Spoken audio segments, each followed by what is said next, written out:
مضروب وارث علی کا بیان اس کہانی کو باطل ثابت کر سکتا تھا۔ اسے وارث علی سے ذرا بھی توقع نہیں تھی کہ وہ اپنی بہن سے کسی ہمدردی کا اظہار کرے گا۔ وہ ان دونوں کی جان کا دشمن بنا ہوا تھا اور شدید زخمی ہونے کے بعد تو اس کی دشمنی دو چند ہو جانا تھی۔ فوری طور پر جبار احمد کی سمجھ میں یہی ترکیب آئی تھی کہ وہ سارا ملبہ اپنے اوپر لے لے، اس طرح انیلا صاف بچ جاتی۔ پھر اس نے وہی کیا جو سوچا تھا۔ انیلا کو وہ پہلے ہی اپنی قسم کا پابند بنا چکا تھا۔ اس نے جاتے جاتے انیلا سے یہ وعدہ بھی لے لیا تھا کہ وہ خاموشی سے اس کی واپسی کا انتظار کرے گی اور شادی کا راز بھی اپنے سینے میں پوشیدہ رکھے گی۔ انیلا اور جبار احمد کی شادی سے صرف 4 افراد واقف تھے۔ 2 افراد تو وہ خود ہی تھے اور دوسرا حیدرآباد والا دوست منظور علی، جس کے گھر میں وہ واقعہ پیش آیا تھا۔ اویس احمد کے بارے میں پولیس کچھ نہیں جانتی تھی، البتہ انہوں نے منظور علی کو خاصا پریشان کیا۔ اس نے کچھ دے دلا کر جان چھڑائی، مگر دوست کے راز کو سینے ہی میں دفن رکھا، حتیٰ کہ اس کے والدین کو بھی اس بارے میں کچھ نہیں بتایا۔ اس بات سے بحث نہیں ہے کہ جبار احمد نے جو کچھ بھی کیا وہ اس کی حماقت تھی یا عقل مندی۔ میرے نزدیک وہ خدشات میں گھرا ہوا ایک شکی اور وہمی شخص تھا۔ اگر وہ انیلا سے اپنی شادی کو چھپانے کی بجائے عام کر دیتا تو ان ناگفتہ بے حالات کا شکار نہ ہوتا جو اسے قتل کے ملزم کے طور پر گرفتار کروا چکے تھے۔ یہ انیلا سے اس کی حد سے زیادہ بڑھی ہوئی محبت تھی جس نے اسے اندیشوں کا اسیر بنا لیا تھا۔ جبار احمد جیل سے باہر آیا تو اس کی دنیا ہی بدل چکی تھی۔ انیلا کے زخمی بھائی وارث علی کا انتقال ہو چکا تھا اور انیلا اپنے والدین کے ساتھ حیدرآباد کو خیر باد کہہ چکی تھی۔ خود جبار احمد کی والدہ حدیقہ بانو بھی اپنے بیٹے کے غم میں چل بسی تھی۔ جبار احمد نے اپنے دیرینہ دوست منظور علی سے ملاقات کی اور انیلا کے بارے میں اسے ٹٹولا۔ منظور علی نے اسے اپنے وسائل سے معلوم کر کے بتایا کہ منظور احمد کے جیل جانے کے بعد وہ 2 سال بعد انیلا کے والدین اسے لے کر کراچی چلے گئے تھے۔ جبار کو یہ بات معلوم تھی کہ کراچی میں انیلا کا چچا سلیم الدین کورنگی کے علاقے میں رہتا تھا۔ جبار نے انیلا کی تلاش میں کراچی جانے کا فیصلہ کر لیا۔ جیل میں قیام کے دوران میں قتل کے ایک قیدی عمر جان سے اس کی اچھی خاصی دوستی ہو گئی تھی۔ عمر جان ایک کلاس پلمبر تھا اور ایک ایسے شخص کو قتل کر کے وہ جیل پہنچا تھا جس نے اس کی بیٹی گل جان کی عزت خراب کی تھی۔ عمر جان سے جیل میں پلمبرنگ کا ہر قسم کا کام لیا جاتا تھا۔ اس نے جبار احمد کو بھی اس کام میں طاق کر دیا تھا۔ جبار احمد جب رہا ہوا تو جیلر نے خاص طور پر اسے تحفے میں ایک کٹ دی تھی جس میں پلمبرنگ میں استعمال ہونے والے تمام چھوٹے بڑے اوزار موجود تھے۔ اس کے ساتھ ہی جیلر نے اس کے لیے نیک خواہشات کا اظہار بھی کیا تھا۔ جبار احمد نے بھی پلمبرنگ کے پیشے کو مستقلاً اپنانے کا فیصلہ کر لیا تھا۔ اسے اس کام سے کچھ انسیت سی ہو گئی تھی۔ جب جبار احمد انیلا کی تلاش میں کراچی آنے لگا تو اس نے اپنے والد فضل کریم کو بھی یہی بتایا تھا کہ اب وہ یہی کام کرے گا۔ حالانکہ اس کے والد نے بہت زور مارا تھا کہ وہ کپڑے کی دکان کو ہی سنبھالے، مگر وہ نہیں مانا تھا۔ چند ہی روز میں جبار احمد نے انیلا کا سراغ لگا لیا۔ اس کے والد امیر الدین نے حسب روایت کورنگی میں پانی سگریٹ کی دکان بنا لی تھی اور سب سے قیامت خیز بات یہ تھی کہ 3 سال قبل انیلا کی شادی ہو چکی تھی۔ جیل سے رہا ہونے کے بعد جبار احمد خاصا متحمل اور بردبار بن چکا تھا۔ اس نے اس جاسوس خبر کو مردانہ وار برداشت کیا اور انیلا سے مل کر اس عہد شکنی کی وجہ معلوم کرنے کا فیصلہ کیا۔ نرسری میں سلطان صدیقی کا بنگلہ تلاش کرنے میں اسے کوئی دقت پیش نہ آئی۔ اس نے سب سے پہلے قریبی مارکیٹ میں حاجی سینیٹری ورکس پر اپنا تعارف کرایا اور کام کے لیے درخواست کی، جو دوسرے روز ہی منظور کر لی گئی۔ رہائش کے لیے اس نے اعظم بستی میں ایک کوارٹر کرائے پر حاصل کر لیا۔ فارغ اوقات میں وہ سلطان صدیقی کی آمد و شد پر نظر رکھنے لگا۔ ایک روز وہ موقع پا کر مذکورہ بنگلے پر پہنچ گیا۔ اسے یقین تھا کہ اس وقت بنگلے کا مالک سلطان صدیقی گھر میں موجود نہیں تھا۔ اس نے اطلاعی گھنٹی بجائی تو ایک ادھیڑ عمر ملازمہ گیٹ پر آئی۔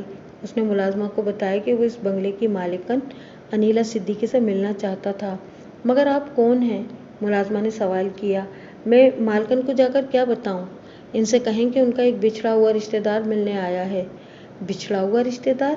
ملازمہ تعجب سے بولی۔ آپ کہاں سے آئے ہیں؟ جبار احمد نے بتایا کہ حیدرآباد سے۔ اور آپ کا نام کیا ہے؟ تم صرف بچھڑا ہوا رشتہ دار بتاؤ، وہ سمجھ جائیں گی۔ جبار احمد نے کہا، نام وغیرہ کی ضرورت نہیں ہے۔ ملازمہ پہلے تو اسے حیرت سے دیکھتی رہی، پھر اچھا جی بلاتی ہوں کہہ کر بنگلے کے اندر غائب ہو گئی۔ تھوڑی دیر کے بعد انیلا بنفس نفیس گیٹ پر موجود تھی اور جبار کو اپنے سامنے کھڑے دیکھ کر ششدر کھڑی تھی۔ جبار احمد نے نرم لہجے میں پوچھا، کیوں، مجھے زندہ دیکھ کر حیرت ہو رہی ہے؟ وہ چونک گئی۔ آپ کو یہاں کا ایڈریس کس نے دیا؟ ڈھونڈنے والے کو تو خدا بھی مل جاتا ہے، جبار نے معنی خیز لہجے میں کہا۔ میرا مطلب ہے آپ کو یہاں نہیں آنا چاہیے تھا، انیلا گیٹ سے باہر دائیں بائیں دیکھتے ہوئے بولی۔ اس لیے نا کہ تم اب ایک شادی شدہ عورت ہو؟ جبار کے لہجے میں ہلکا سا طنز پنہاں تھا۔ انیلا جلدی سے بولی، ٹھہریں، یہاں گیٹ پر کھڑے ہو کر بات کرنا مناسب نہیں ہے، آپ اندر آ جائیں۔ پھر وہ جبار احمد کو بنگلے کے ڈرائنگ روم میں لے گئی۔ بنگلے کی اندرونی حالت اور سجاوٹ اندازہ ہوتا تھا کہ انیلا کا شوہر ایک صاحب حیثیت اور صاحب ذوق شخص تھا۔ انیلا نے جبار کو ڈرائنگ روم میں بٹھایا اور کہا، آپ کو جو کچھ بھی کہنا ہے جلدی سے کہہ دیں اور یہاں سے چلے جائیں۔ تم اچھی طرح جانتی ہو میں تم سے کیا کہنے آیا ہوں۔ پلیز جبار، آپ ماضی کو فراموش کر دیں، وہ التجا آمیز لہجے میں بولی۔ وقت بہت آگے بڑھ گیا ہے، آپ میری جمی جمائی زندگی کو تلپٹ نہ کریں۔ اور میری زندگی کا کیا ہوگا انیلا؟ بھول جائیں سب کچھ۔ کیا یہ بھی بھول جاؤں کہ تم نے مجھ سے شادی کی تھی؟ وہ دل کاٹ ڈالنے والے لہجے میں بولی۔ ہاں، یہ بھی بھول جائیں، مگر کیوں؟ کیوں انیلا، ایسا کیوں کر ہوا؟ بس اسے مجبوری سمجھ لیں، وہ بے بسی سے بولی۔ یہ کیسی مجبوری تھی انیلا؟ جبار احمد کے لہجے میں دنیا جہان کا کرب سمایا ہوا تھا۔ میں نے تمہارے انتظار میں اپنی زندگی کے 7 قیمتی سال جیل کے در و دیوار کی نذر کر دیے۔ تمہیں پانے کے لیے میں نے ایک ایک لمحہ تمہاری آرزو کی اور تم یہاں اپنی نئی دنیا سجائے بیٹھی ہو۔ آخر میرا قصور تو بتا دو۔ آپ کا کوئی قصور نہیں ہے جبار، انیلا رہاسی ہو گئی۔ میری ہی قسمت خراب تھی۔ تمہاری قسمت اتنی ہی خراب تھی کہ تم نے شادی پر شادی کر لی؟ جبار کا لہجہ زہریلا نہیں، محض شکایتی تھا۔ ہاں، اتنی ہی خراب تھی۔ انیلا کی آنکھوں کے گوشے بھیگنے لگے۔ تم جانتی ہو تم کتنے بڑے گناہ کی مرتکب ہوئی ہو؟ ہاں، مجھے احساس ہے، انیلا نے ٹھنڈی سانس خارج کرتے ہوئے جواب دیا۔ میری مجبوری بھی اتنی بڑی تھی کہ میں اس گناہ کے سامنے بے بس ہو گئی تھی۔ اپنی مجبوری مجھے نہیں بتاؤ گی؟ امی نے مرتے وقت مجھے شادی کے لیے قسم دی تھی، وہ آنکھیں پوچھتے ہوئے بولی، اور میں نے ان کے آخری وقت کو آسان بنانے کے لیے ان سے وعدہ کر لیا تھا۔ جبار احمد نے کہا، تم اپنی امی کو سمجھا سکتی تھیں، انہیں بتا سکتی تھیں کہ تم پہلے سے شادی شدہ ہو، تمہارا مجھ سے نکاح ہو چکا ہے۔ وہ یقیناً تمہاری پوزیشن کا احساس کر لیتیں اور تمہیں اس رشتے کے لیے قسم نہ دیتیں، پھر آپ سے کیا ہوا وعدہ ٹوٹ جاتا، وہ بے چارگی سے بولی۔ کیا کہنا چاہتی ہو تم؟ آپ کو یاد ہے جیل جانے سے پہلے آپ نے مجھ سے کیا وعدہ لیا تھا؟ انیلا یاد دلانے والے انداز میں بولی۔ آپ نے کہا تھا کہ میں شادی والے راز کو ہمیشہ اپنے سینے میں پوشیدہ رکھوں۔ میں نے آپ سے کیا ہوا وعدہ نبھا دیا ہے جبار۔ جبار حیرت اور بے یقینی سے انیلا کو دیکھنے لگا، پھر بولا، میں نے یہ بھی تو کہا تھا کہ تم خاموشی سے میری واپسی کا انتظار کرنا۔ جبار، میں نے بہت انتظار کیا، وہ شکست خوردہ لہجے میں بولی۔ آپ نہیں جانتے یہاں کراچی آ کر مجھے کن حالات سے گزرنا پڑا۔ ابو اپنے بھائی سلیم الدین کے بیٹے جمشید علی سے میری شادی کرنا چاہتے تھے۔ جمشید علی ایک نمبر کا اوباش، آوارہ اور لفنگا لڑکا ہے۔ پھر وہ خیر سے مجھ پر عاشق بھی ہو گیا تھا۔ وہ کہتا تھا کہ شادی کرے گا تو صرف مجھ سے، ورنہ جان دے دے گا۔ امی اس رشتے کے حق میں قطعی نہیں تھیں۔ روز رات کو امی اور ابو کی لڑائی ہوتی تھی۔ وارث علی کی وفات کے بعد ہی امی اپنی بستر سے جا لگی تھیں۔ ڈاکٹروں نے ٹی بی کا آخری اسٹیج بتایا تھا اور خاصی مایوسی ظاہر کی تھی۔ اسی دوران میں سلطان صدیقی صاحب کا میرے لیے رشتہ آ گیا۔ میں جس کمپنی میں کام کرتی تھی، سلطان صدیقی اس کے مالک تھے۔ کراچی آ کر میں نے پرائیویٹ گریجویشن کے ساتھ ساتھ ٹائپنگ اور شارٹ ہینڈ بھی سیکھ لی تھی۔ میں خود بھی سلطان صدیقی کی دلچسپی کو واضح محسوس کر رہی تھی، مگر میں نے کبھی ان کی حوصلہ افزائی نہیں کی تھی۔ میری بے اتنائی سے مایوس ہو کر انہوں نے براہ راست امی سے بات کر لی۔ امی جمشید علی کی چھچوری حرکتوں سے عاجز تھیں۔ وہ میرے لیے کسی محفوظ اور مضبوط سہارے کی تلاش میں تھیں۔ یہ تمام خصوصیات سلطان صدیقی میں موجود تھیں۔ ان کی عمر 40 سال تھی اور ابھی تک انہوں نے شادی نہیں کی تھی۔ وہ امپورٹ ایکسپورٹ کا کام کرتے تھے۔ ابو بھی اس رشتے کے لیے نیم رضامند ہو گئے تھے۔ پھر انہی دنوں امی کا انتقال ہو گیا اور میں نے ان کی اکھڑتی ہوئی سانسوں میں شادی کے لیے حامی بھر لی۔ اوہ! جبار پوری بات سننے کے بعد ہاتھوں کی ہتھیلیوں کو ایک دوسرے سے ملنے لگا۔ انیلا نے کہا، شادی کے بعد جمشید علی اپنی کمینی اور اوچھی حرکتوں سے باز نہ آیا۔ اس نے میری ازدواجی زندگی کو تباہ کرنے کے لیے خاصا زور لگایا۔ ایک دو مراحل پر میرے اور سلطان صاحب کے درمیان غلط فہمیاں پیدا کرنے میں وہ کامیاب بھی ہو گیا، مگر میں نے بڑی سمجھداری سے معاملے کو سنبھال لیا۔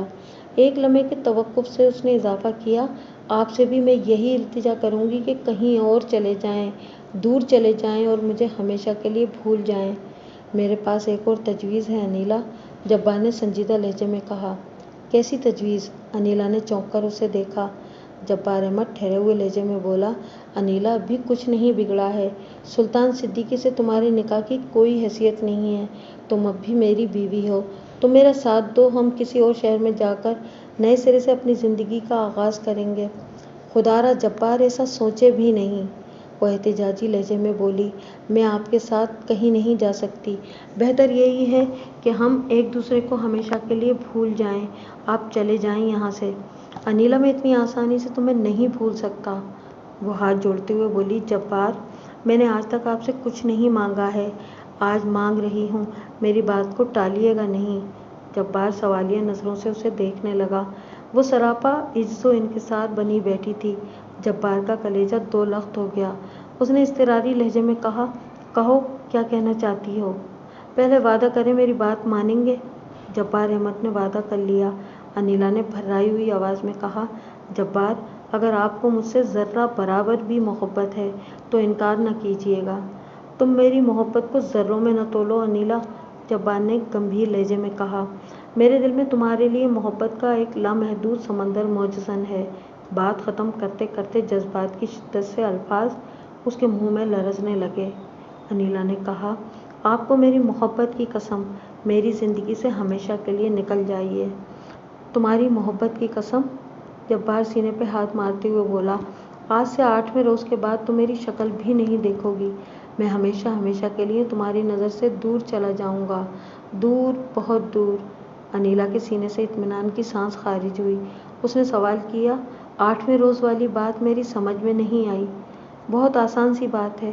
جبار کے ہونٹوں پر پھیکی سی مسکراہٹ پھیل گئی۔ میں 7 روز تک تمہاری نظر کے سامنے رہوں گا۔ یہ بھلا کیسے ممکن ہے؟ وہ بوکھلا گئی۔ ممکن بنانا میرا کام ہے، جبار نے ٹھوس لہجے میں کہا۔ اگر کبھی تمہیں مجھ سے محبت تھی تو مجھے یقین ہے تم انکار نہیں کرو گی۔ وہ تذبذب میں پڑ گئی۔ میری سمجھ میں نہیں آ رہا آپ کہنا کیا چاہ رہے ہیں؟ میں سب کچھ سمجھا دوں گا، جبار نے اسے یقین دلایا۔ پہلے تم وعدہ کرو۔ اگر میرے لیے ممکن ہو سکا تو میں آپ کی بات مان لوں گی۔ شکریہ انیلا، جبار نے سنجیدہ لہجے میں کہا۔ 1 روز کے بعد سے میں پورا 1 ہفتہ تمہارے بنگلے میں دن گزارا کروں گا۔ آپ ایک انہونی بات کر رہے ہیں۔ یہ انہونی ہو کر رہے گی۔ جبار اٹھ کر کھڑا ہو گیا، پھر جذبات سے عاری لہجے میں بولا، کل تمہاری لائن میں پانی نہیں آئے گا، باقی سب کے یہاں پانی موجود ہوگا، لیکن صرف تمہاری لائن خشک ہوگی۔ تمہیں صرف اتنا کرنا ہوگا کہ مارکیٹ سے کسی پلمبر کو بلا کر اپنی لائن چیک کروانا ہوگی۔ اس بات کا خیال رہے کہ پلمبر کے لیے حاجی سینیٹری ورکرز سے ہی رابطہ کیا جائے، باقی معاملات میں خود سنبھال لوں گا۔ میری تو کچھ سمجھ میں نہیں آ رہا، وہ الجھن آمیز لہجے میں بولی۔ انیلا تم ذہن کو زیادہ نہ الجھاؤ، جبار نے تسلی آمیز لہجے میں کہا۔ میں نے تمہاری بات مان کر ہمیشہ ہمیشہ کے لیے تمہاری دنیا سے نکل جانے کا فیصلہ کیا ہے۔ تم بھی میری ہدایت پہ عمل کرو، میں سمجھوں گا تم نے میری محبت کا قرض اتار دیا۔ انیلا خاموش ہو گئی۔ اس کی خاموشی میں رضامندی کی آمیزش تھی۔ جبار احمد اس کے بنگلے سے باہر نکل آیا۔ پھر اسی رات نہایت ہی خفیہ طریقے سے جبار نے انیلا والے بنگلے کی مین لائن میں کوئی ایسی رکاوٹ پیدا کر دی کہ لائن میں پانی موجود ہونے کے باوجود بھی ان کے بنگلے میں نہ پہنچ سکے۔ حسب پروگرام حاجی سینیٹری ورکس سے رجوع کیا گیا، جبار احمد اپنے ساز و سامان کے ساتھ پلمبروں کے روایتی حلیے میں بنگلے پر پہنچ گیا۔ پھر اس نے سلطان صدیقی کی موجودگی ہی میں کام کا آغاز کر دیا، جو شام تک جاری رہا۔ اس روز بنگلے سے رخصت ہوتے وقت اس نے دوسرے دن کے لیے بھی کام نکال لیا تھا۔ سلطان صدیقی کو اس کے مشورے بہت پسند آئے۔ بنگلے میں پلمبرنگ کے چھوٹے موٹے کئی کام التوا میں پڑے ہوئے تھے، چنانچہ جبار احمد کی وہاں آمد و رفت کا راستہ کھل گیا۔ انیلا اس کے طریقۂ واردات پر حیران تھی۔ وہ دن بھر اسے مختلف کاموں کے سلسلے میں ہدایات دیتی رہتی اور اسے کام کرتے ہوئے دیکھتی رہتی۔ جبار احمد نے میرے ایک سوال کے جواب میں بتایا کہ اس نے یہ سارا بندوبست محض اس لیے کیا تھا کہ وہ زیادہ سے زیادہ وقت انیلا کے سامنے رہ کر اسے سمجھا سکے کہ وہ سلطان صدیقی کو چھوڑ کر اس کے ساتھ چلنے کو تیار ہو جائے، لیکن اسے اپنے مقصد میں کامیابی نہ ہوئی۔ انیلا اپنے فیصلے پر ڈٹی رہی۔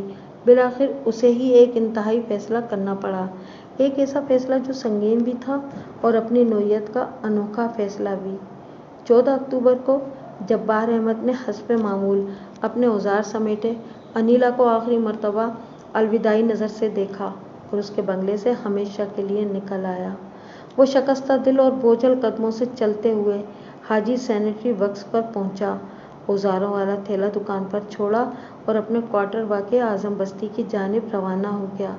اس نے انیلا کی طرف سے قطعی مایوس ہو جانے کے بعد خودکشی کا فیصلہ کر لیا تھا۔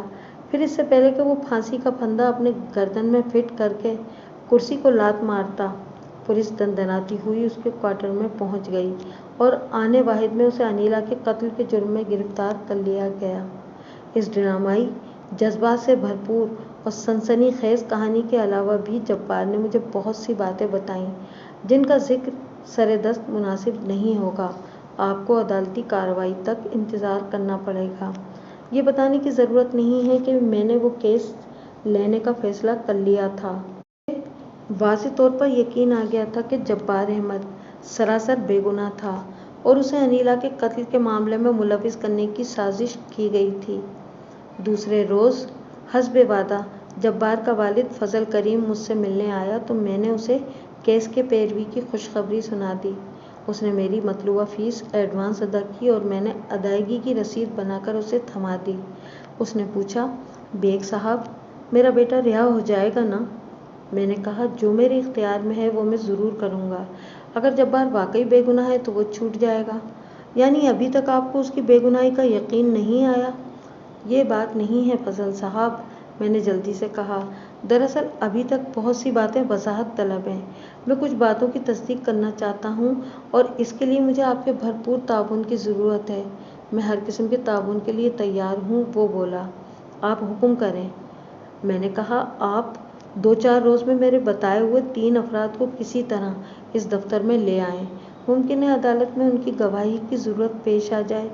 پھر میں نے حاجی سینیٹری ورکس کے مالک حاجی جواد حسین، جبار کے نواب شاہ والے دوست اویس احمد اور حیدرآباد میں موجود منظور علی کا نام فضل کریم کو بتا دیا، جس نے مجھ سے وعدہ کیا کہ وہ جلد از جلد ان تینوں افراد کو میرے پاس لے آئے گا۔ 2-4 رسمی باتوں کے بعد وہ رخصت ہو گیا۔ ریمانڈ کی مدت پوری ہونے کے بعد پولیس نے چالان عدالت میں پیش کر دیا۔ پولیس کی طرح عدالت کی ابتدائی کارروائی بھی خاصی خشک اور بور ہوتی ہے۔ فائلیں ضابطے کی کارروائیوں سے بھر جاتی ہیں، گواہوں کے بیانات، حلف نامے، مشیر نامے، واقعاتی شہادتیں، انکوائری افسر کی رپورٹ، میڈیکل رپورٹ اور کیمیکل ٹیسٹ کی رپورٹ وغیرہ وغیرہ۔ یہاں پر میں صرف اہم باتوں کا ذکر کر رہا ہوں اور پھر گواہوں کے بیانات کی طرف آتا ہوں۔ پوسٹ مارٹم کی رپورٹ کے مطابق مقتولہ انیلا کی موت 14 اکتوبر کی شام 5 اور 6 بجے کے درمیان واقع ہوئی تھی۔ موت کا سبب اس کے سر کے عین وسط میں لگنے والی وہ شدید ترین چوٹ تھی جس نے اس کی کھوپڑی کو پاش پاش کر دیا تھا۔ جائے وقوع پر پائے جانے والے رینج پانے کے کیمیائی تجزیے سے یہ بات بھی ثابت ہو گئی تھی کہ وہ رینج پانا ہی آلہ قتل کے طور پر استعمال کیا گیا تھا۔ مذکورہ رینج پانا ملزم جبار احمد کی ملکیت تھا اور اس کے دستے پر ملزم کی انگلیوں کے نشانات بھی پائے گئے تھے۔ میڈیکل ایگزامنر کی رپورٹ کے مطابق مقتولہ کے سر کو اچانک ہی نشانہ بنایا گیا تھا، یعنی چوٹ اس کی نوعیت کے خلاف لگائی گئی تھی۔ عدالت کی باقاعدہ کارروائی کا آغاز ہوا۔ جج نے فرد جرم پڑھ کر سنائی۔ ملزم نے صحت جرم سے انکار کر دیا۔ پولیس کسٹڈی میں جبار احمد اقرار کر چکا تھا تاکہ پولیس کے تشدد سے محفوظ رہ سکے۔ ریمانڈ کی مدت کے دوران میں پولیس کی تحویل میں دیے گئے بیان کو عدالت میں زیادہ اہمیت نہیں دی جاتی۔ میں اپنے وکالت نامے کے ساتھ ملزم جبار احمد کی ضمانت کے کاغذات بھی عدالت میں دائر کر چکا تھا۔ میں نے اپنے موکل کی ضمانت کروانے کی پوری کوشش کی لیکن مجھے اس میں کامیابی نہ ہو سکی اور جبار احمد کو جوڈیشنل ریمانڈ پر جیل بھیج دیا گیا۔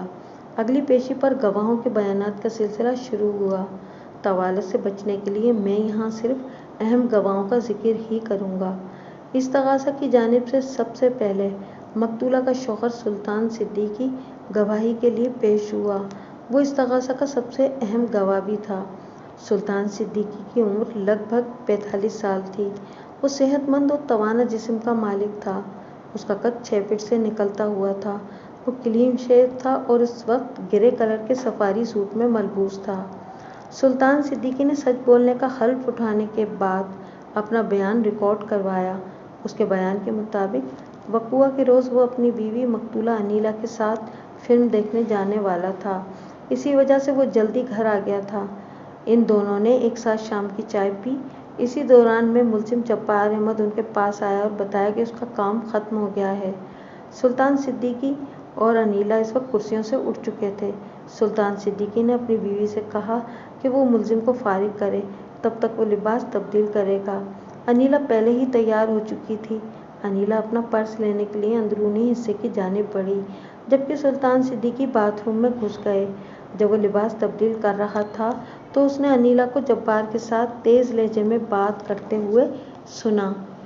شاید دونوں کے درمیان معاوضے کے معاملے میں تکرار ہو رہی تھی۔ انیلا غصے میں چیخ رہی تھی۔ جبار احمد بھی جواباً کچھ کہہ رہا تھا۔ اگلے ہی لمحے ٹھک کی آواز سنائی دی۔ اس کے ساتھ ہی انیلا کی گھٹی گھٹی چیخ ابھری اور دوڑتے ہوئے قدموں کی چاپ سنائی دینے لگی۔ سلطان صدیقی نے جھٹ سے باتھ روم کا دروازہ کھولا اور باہر برآمدے میں آ کر دیکھا۔